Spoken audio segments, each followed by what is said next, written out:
दोस्तों हमारे stock market में जुलाई और अगस्त के महीने में थोड़े से ही सही लेकिन एफआईआईज कहीं ना कहीं से स्टॉक्स में वापस बाइंग करते हुए दिखाई दिए। अब ऐसे में अगर हम स्टॉक मार्केट की हिस्ट्री देखें तो चाहे लॉकडाउन के सिचुएशन की गिरावट के बाद रैली हो, चाहे 2022 की गिरावट के बाद एक रैली हो, स्टॉक मार्केट में जब जब एफआईआईज वापस आए हैं तब तब हमें मार्केट में एक बड़ी रैली देखने को मिली। अब यहाँ पे सबसे बड़ा सवाल यही आता है कि क्या ऐसी सिचुएशंस में जबकि एफआईआईज वापस बाइंग करते हुए दिखाई देते हैं, स्टॉक मार्केट में हमारे एक बड़ी रैली का सिग्नल होता है, और क्या ऐसे में इन्वेस्टर्स को भी बुलिश हो जाना चाहिए। डिटेल में बात करेंगे इस छोटी सी वीडियो में। तो वीडियो बहुत ही ज़्यादा इन्फॉर्मेटिव होने वाली है, तो वीडियो को यहाँ पे पूरा देखिए और स्टॉक मार्केट इन्वेस्टमेंट के बारे में कुछ नया सीखिए। नमस्कार दोस्तों, मैं उमेश त्रिपाठी आपका स्वागत करता हूं स्टॉक फॉर रिटेल पर, स्टॉक मार्केट से जुड़ी एक नई जानकारी के साथ।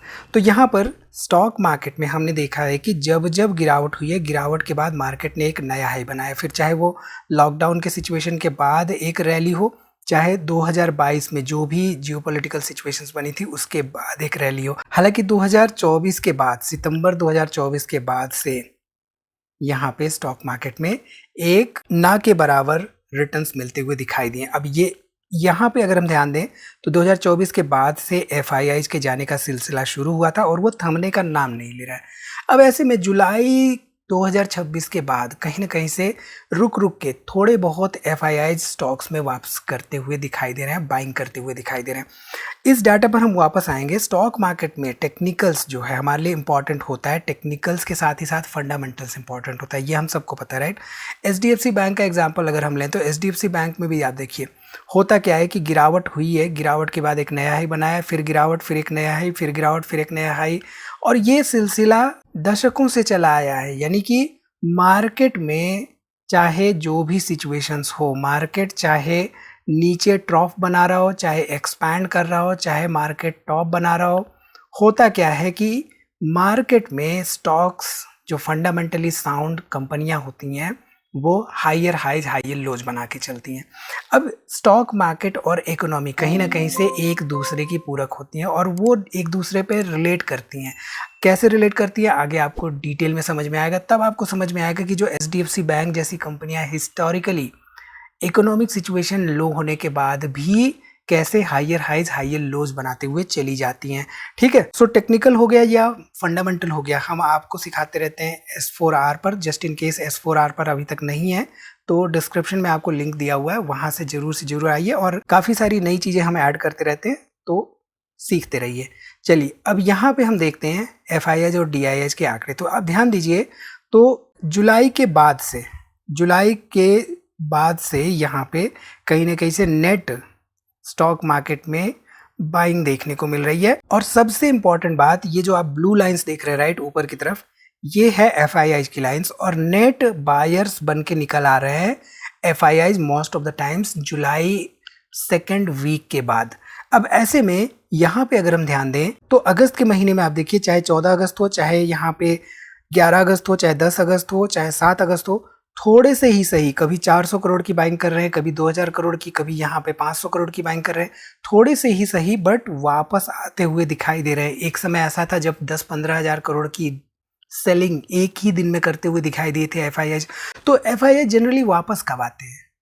वापस तब आते हैं जब उनका लॉन्ग टर्म विजन होता है और जब उनको लगता है कि बाहर के मार्केट में कहीं ना कहीं से ऐसी सिचुएशन बन गई है इकोनॉमिकली जहां पे उनको एक्सपेंशन फेज के बाद एक टॉप बनता हुआ दिखाई दे रहा है। ऑब्वियसली बात है कि किसी भी मार्केट में उनको एक वैल्यूएशन वाइज अच्छी वैल्यूएशन मिलेगी तभी वो जाएंगे, और उनका काम है रोटेशन वाइज में इन्वेस्टमेंट करना। कभी किसी मार्केट में अगर उनको वैल्यूएशन अच्छी मिलती है तो वहाँ पे चले जाते हैं, फिर जब वैल्यूएशन हाई हो जाती है तो वहाँ से निकल के दूसरी जगह पे चले जाते हैं। तो ऐसे में हमें ये समझना होगा कि क्या वाकई में हमारे इंडियन स्टॉक मार्केट की वैल्यूएशंस अब चीपर होने लगी है, तो आपको वो आगे डिटेल में समझ में आएगा। ठीक है, इसके साथ ही साथ डॉलर के अगेंस्ट में भारतीय रुपया, अब कुछ लोग बातें करने लग गए थे कि 100 रुपए 200 रुपए पे पहुंच जाएगा डॉलर, $1 का प्राइस। अब देखिए ये सब चीजें राइट लंबे समय के साथ, क्योंकि हमारा जो इकोनॉमी है कहीं ना कहीं से हम जो लेन देन करते हैं राइट फॉरेन करेंसी में करते हैं, डॉलर के टर्म्स में करते हैं, तो डॉलर पे डिपेंडेंसी जब तक रहेगी इंडियन रुपया वीकर होता रहेगा, होता आया है। ये हम देख सकते हैं यहाँ पे, अगर ऑल टाइम चार्ट लगा दूं तो 2007 में मात्र 40 रुपए का $1 हुआ करता था, जो कि अब बढ़ के 95 रुपए के आसपास आ चुका है, जो कि एक समय पे 96-97 रुपए पहुंच गया था। तब लोग बातें करने लग गए थे कि भाई 100 रुपए 200 रुपए भी पहुंच जाएगा। उसके बाद से ये घटकर अब करीब करीब 95 रुपए आ गया। तो जब भारतीय रुपया कहीं ना कहीं से थोड़ा बहुत मजबूती की संकेत दे रहा होता है, तो ऐसे में हम ये समझते हैं कि कहीं ना कहीं से इन्वेस्टर्स जो है इंडियन मार्केट को पॉजिटिवली देख रहे होंगे। ठीक है, इसके साथ ही साथ अगर हम ध्यान दें, जो जीडीपी ग्रोथ रेट है वो करीब करीब 7.7% के आसपास रही है फिजिकल ईयर 25-26 में। इसके साथ ही साथ यहाँ पे अगर आप ध्यान दें तो आप देख सकते हैं कि जो सीपीआई इन्फ्लेशन रेट है राइट, वो करीब करीब 4.45% के आसपास है। हालांकि मोस्ट ऑफ द इन्फ्लेशन जो है वो करीब 8-9% के आसपास रहती है, क्योंकि जो प्राइसेस है राइट, प्रोडक्ट्स के प्राइसेस 8-9% से बढ़ते हमें दिखाई दे रहे हैं। और वहीं पे मेडिकल इन्फ्लेशन की बात करें तो मेडिकल इन्फ्लेशन तो 14-15% के ऊपर रह रही है। कुछ दवाइयाँ तो ऐसी हैं जो कि 2-3 महीने पहले महज 200 रुपये की हुआ करती थी, अब आप जाइए उसको लेने तो 420 रुपये के ऊपर मिल रही हैं। तो इन्फ्लेशन हर जगह है, इन्फ्लेशन रहता है, इकोनॉमी चलती है अपने साइकिल पर, लेकिन स्टॉक मार्केट कहीं ना कहीं से फॉलो करता है इन साइकिल को, बट लॉन्ग टर्म में वो हायर हाइज हायर लोज बनाते हुए चलता है।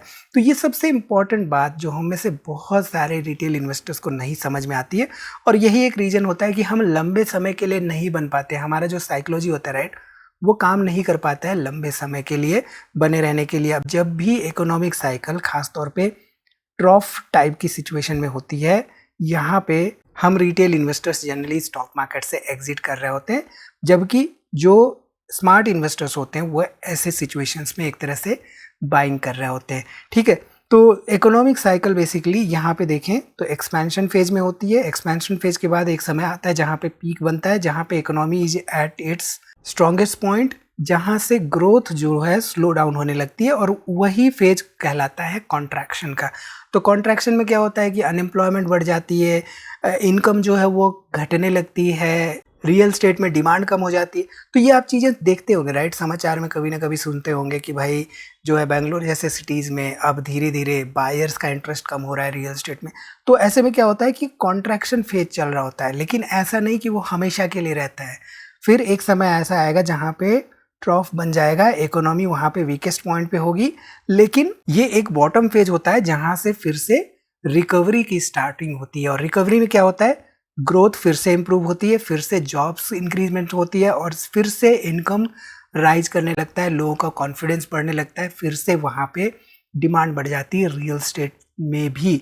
तो ये इकोनॉमिक साइकिल अगर हम समझ लेते हैं, फिर इकोनॉमिक साइकिल के साथ ही साथ जो स्टॉक मार्केट की साइकिल चल रही होती है कहीं ना कहीं से एक तरह से फॉलो कर रही होती है, उसको समझने में हमें बहुत आसानी होगी। और हम एक बार इसको समझ जाते हैं राइट, तब फिर हमें समझ में आ रहा होगा कि जब स्टॉक मार्केट में पिछले 2 साल से कुछ नहीं हो रहा है, भारतीय स्टॉक मार्केट नीरस हो गया है, यहाँ पे कोई भी इन्वेस्टर नहीं आ रहा है, तब एक्चुअल में हमारा कॉन्फिडेंस बढ़ेगा कि हाँ भाई अब एक्चुअल में समय है, कहीं ना कहीं से ट्रॉप बनेगा कहीं जाके आगे, और कहीं मुझे इन्वेस्टमेंट डिसीजन मेकिंग करने चाहिए या नहीं। ठीक है, सो ये जो इकोनॉमिक साइकिल होती है राइट, ये रिपीट करती रहती है अपने आप को। हिस्ट्री में हमने देखा है कि इकोनॉमिक साइकिल एक्सपेंशन फेज होता है, पीक बनता है, पीक फेज के बाद कॉन्ट्रैक्शन फेज चलता है, उसके बाद ट्रॉफ बनता है, और ट्रॉफ के बाद फिर से रिकवरी आती है। तो ये इकोनॉमिक साइकिल चलती रहती है रिगार्डलेस एनी गवर्नमेंट, कोई भी गवर्नमेंट आ जाए, कितने भी अच्छे तरीके से काम कर ले, कितना भी हाई ग्रोथ डेवलपमेंट कर ले, इकोनॉमिक साइकिल ऐसे ही चलती है, जो कि हमें समझ के चलना चाहिए। ठीक है, तो होता क्या है, एक्सपेंशन फेज में ग्रोथ हमें देखने को मिलती है, जॉब्स की डिमांड रहती है और स्पेंडिंग राइज होता है। साथ ही साथ यहाँ पे पीक फेज में क्या होता है, सबसे ज़्यादा स्ट्रॉन्गेस्ट रहती है ग्रोथ। कॉन्ट्रैक्शन फेज में ग्रोथ स्लो डाउन हो जाती है, अर्निंग्स कम हो जाती है लोगों की। ट्रॉफ फेज में इकोनॉमी जो है वीकेस्ट पॉइंट पे रहती है, लेकिन रिकवरी में ये सब फिर से इम्प्रूव होने लगता है। और स्टॉक मार्केट के साथ अगर हम बात करें तो स्टॉक मार्केट में क्या होता है, एक्सपेंशन फेज में स्टॉक्स जो है वो बहुत अच्छा परफॉर्म कर रहे होते हैं, पीक फेज में मार्केट थोड़ा सा कॉशियस हो जाता है। ऐसे में जो स्मार्ट इन्वेस्टर्स होते हैं वो पीक फेज में क्या कर रहे होते हैं, प्रॉफिट बुकिंग कर रहे होते हैं। अब कॉन्ट्रैक्शन फेज में स्टॉक मार्केट गिरने लगता है, मार्केट बॉटम आउट होता है ट्रॉफ फेज में इकोनॉमी के, एंड स्टॉक मार्केट राइज करने लगता है स्ट्रांगली इकोनॉमी के रिकवरी फेज में। ठीक है, तो एक्सपेंशन जब इकोनॉमी हो रही होती है तो मार्केट भी एक्सपैंड कर रहा होता है, स्टॉक मार्केट, और इकोनॉमी के पीक करने के पहले ही मार्केट कहीं ना कहीं से पीक कर चुका होता है। तो हमेशा ध्यान रखिए जो स्टॉक मार्केट है, राइट, मैंने आपको कई बार बताया कि स्टॉक मार्केट फॉरवर्ड लुकिंग होता है, और फॉरवर्ड लुकिंग होने के साथ ही साथ जब इकोनॉमी पीक करती है उसके पहले ही हमारा मार्केट पीक कर चुका होता है। तो जब मार्केट पीक कर चुका होता है तो उसके बाद ऑब्वियसली गिरावट आना लाजमी है। मार्केट में गिरावट आती है, इकोनॉमी यहाँ पे कॉन्ट्रैक्शन शुरू हो जाता है उसमें, और स्टॉक मार्केट इकोनॉमी गिरने के पहले ही गिरने लगता है। ठीक है, तो ये एक थोड़ा सा हिंट होता है इन्वेस्टर्स के लिए और जो इकोनॉमिस्ट होते हैं उनके लिए कि मार्केट गिर रहा है तो कहीं ना कहीं से इकोनॉमी भी आगे चल के कॉन्ट्रैक्शन फेज दिखा सकती है। उसके बाद क्या होता है, इकोनॉमी वीकेस्ट पॉइंट पे होती है, ट्रॉफ क्रिएट होता है, स्टॉक मार्केट उसके पहले ही बॉटम आउट कर चुका होता है, एंड फिर ऑब्वियसली रिकवरी फेज होती है, स्टॉक मार्केट राइज कर रहा होता है। तो मार्केट की साइकिल थोड़ा सा पहले चलती है इकोनॉमिक साइकिल से, जो कि बेस्ड होती है on the real economy. Stock market cycle based होती है on the market prices. Basically Nifty 50 के टर्म्स में अगर हम बात करें तो जो 50 स्टॉक्स हैं उनके एवरेज प्राइसेस के ऊपर निफ्टी 50 यानी कि हमारा स्टॉक मार्केट का साइकिल चल रहा होता है। ठीक है, तो बेसिकली निफ्टी जो है वो इकोनॉमिक साइकिल से पहले टॉप या बॉटम आउट करता है, market turns before the economy does. ठीक, एक्सपेंशन के फेज में अगर हम देखें तो 2009 में निफ्टी बॉटम हुआ था करीब करीब 25 से 11 के आसपास, एंड भारत का जो जीडीपी था, राइट, वो ऑलरेडी कॉन्ट्रैक्शन फेज में था उस समय पे, Q4 FY 2009 में। इसके साथ ही साथ 2018 में निफ्टी पीक किया था करीब 11,171 पे 26 जनवरी 2018 को, एंड जीडीपी ग्रोथ यहाँ पे देखें तो 7% के आसपास था, जो कि स्ट्रॉन्ग सिग्नल था, इकोनॉमी एक तरह से पीक कर रही थी कहीं ना कहीं। इसके साथ ही साथ कॉन्ट्रैक्शन फेज की बात करें तो 2018 से 2020 तक निफ्टी में गिरावट हुई थी, 7,500 पे आ गया था, लॉकडाउन की सिचुएशन हुई थी, एंड यहाँ पे trade tensions, slow growth, corporate earnings weaker होते हुए हमें दिखाई दी थी। तो कहीं ना कहीं से एक ट्रॉफ बनता हुआ दिखाई दिया था इकोनॉमिक साइकिल में। इकोनॉमिक साइकिल में ट्रॉफ कब बना था, यहाँ पे जब जीडीपी कॉन्ट्रैक्शन हमें देखने को मिला था FY 2021 Q1 में ड्यू टू लॉकडाउन इम्पैक्ट। ठीक है, इसके बाद से हमें रिकवरी फेज देखने को मिला, निफ्टी ने रैली किया 7,500 से करीब करीब 25,000 के आसपास तक, जबकि हमने देखा सितंबर 2024 तक यहाँ पे रैली करते हुए दिखाई दिया, और इकोनॉमी यहाँ पे ग्रेजुअली रिकवर करते हुए दिखाई दी थी। तो कहीं ना कहीं से टॉप बना, एंड फिर उसके बाद से हमें कॉन्ट्रैक्शन फेज देखने को मिल रहा है। तो ये जो डाटा है, राइट, डाटा के साथ चीज़ों को अगर हम समझते हैं तो हमें पता रहता है, फिर हम इधर उधर की बातों पे ध्यान नहीं देते कि लोग क्या कह रहे हैं, 10 लोग क्या कह रहे हैं। डाटा के साथ अगर हमें चीज़ें पता रहती है तो फिर हम डिसीजन लेने में हमें आसानी रहती है, और हमें पता रहता है कि हाँ भाई इन्वेस्टमेंट हमें कहाँ पे करना है एंड कब करना है। ठीक है, अब यहाँ पे प्राइस टू अर्निंग रेशियो, जो ओवरऑल निफ्टी 50 का प्राइस टू अर्निंग रेशियो, इससे भी हमें पता चलता है कि मार्केट ओवर वैल्यूड है या अंडर वैल्यूड है। तो जनरली जब भी 15 के आसपास या उसके नीचे price to earning ratio Nifty 50 का जाता है तो मार्केट ज़बरदस्त तरीके से अंडर वैल्यूड रहता है, एंड जब भी ये प्राइस टू अर्निंग रेशियो 24-25 के ऊपर चला जाता है तो मार्केट ज़बरदस्त ओवर वैल्यूड हो जाता है। तो करंटली यहाँ पे आप मार्केट देखिए 20 के आसपास पी है, तो मार्केट कहाँ पे है, आप खुद समझदार हैं, आप समझ सकते हैं कि मार्केट जो है ओवर वैल्यूड है या अंडर वैल्यूड है। ठीक है, तो हमेशा ध्यान रखिए स्टॉक मार्केट में होता क्या है कि मार्केट इकोनॉमिक साइकिल को कहीं ना कहीं से फॉलो करता हुआ दिखाई देता है, एंड इकोनॉमिक साइकिल जो है चलती वो एक्सपेंशन फेज पीक बनाती है, फिर कॉन्ट्रैक्शन फेज ट्रॉफ बनाती है।